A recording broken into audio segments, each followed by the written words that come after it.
Thank you, Madam Deputy Speaker. It's a privilege to follow the member for Greenwich and Woolwich. Indeed, I'd quite happily donate my time now for him to continue for a further 5 minutes, because he outlined many reasons why not only is this motion flawed, but I think the thinking behind it is flawed. I recognise the shadow front bench is, I think, trying to address this concern in the wider public about politicians and their position and their trust. As one of the 240-odd members who came in here after 2010, I recognise myself, and indeed the seat that I managed to secure was a victim of that affair. I recognise the need to ensure that the public trusts politicians, but I thought I would just share with the Chamber my experience. I mean, I was selected in the selection for the constituency in Bracknell, and there was an open meeting, a caucus. There were 7 of us, most of whom had jobs before, one of whom is also a member here now. And during that selection process, I actually pointed out to the meeting that I was going to continue working a second job as a doctor. This was a meeting that everybody who was on the electoral register in Bracknell could attend. 50% approximately of the people there were non-Conservative members. Despite that, I was selected in a very competitive field. The member for Penrith was second, for example, and I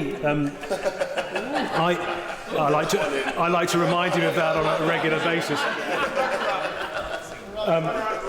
Just as an aside, I'm rather pleased that he's here because he's written some fantastic books, and I would want him to continue writing those books while sitting in this chamber.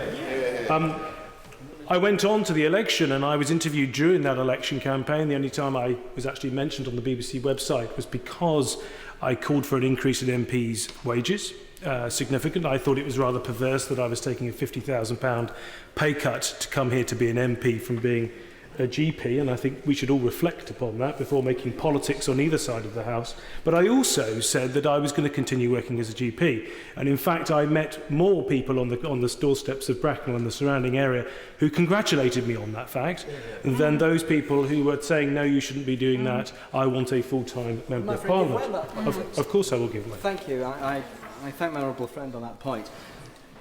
Would my honourable friend agree with me that carrying on the practice of being a GP actually enhances your work in this House, and that you are actually in touch with your constituents on a regular basis? I think it does, and I will come to that. Of course I will give way. Help me a bit in that, is it the case that by being a GP and a doctor, you actually have to practice a bit in order to keep your licence going? Yes, it is true, but with reference to the comments that were made at by the Shadow Minister, and just to point out for the record, I actually applied to speak this morning at 10 o'clock to the Speaker's office. And you made reference to medicine and maintaining professional skills. Yes, you do, but it isn't actually prescribed. So there is a difficulty in terms of determining how many hours I would have to practice as GP, and indeed I'm going through revalidation and etc. as we speak. But anyway, the point I was coming on to is after I was elected, I appeared in that esteemed organ Private Eye under the New Boys column, in which they listed my income and suggested that somehow this was wrong. I was challenged actually at a public meeting, because I hold regular public meetings in my constituency, and I was challenged. Somebody came waving this article at me, telling me that I was a part-time member of Parliament. I pointed out to him that, like most members in this House, I do upwards of 50, 60, sometimes 70 hours a week. Indeed, I don't feel it's rather different to any other job I've done in my life. I don't really feel like I stop working, because I constantly keep thinking about this role and the challenges that we all face. But I did point out to him, I asked him a series of questions. I asked him, one, whether he was a parent, to which he replied yes. And I said, do you think that's a full-time job? And he said yes. And I asked him a second question, and I said, well, in the unlikely event that I'm asked to be a minister, should I say yes or no? And he said, you should say yes. And I said, do you think that's a full-time job, being, say, the Defence Minister, the Foreign Secretary, the Prime Minister? Do you think these are full-time jobs? Not that that's on the horizon.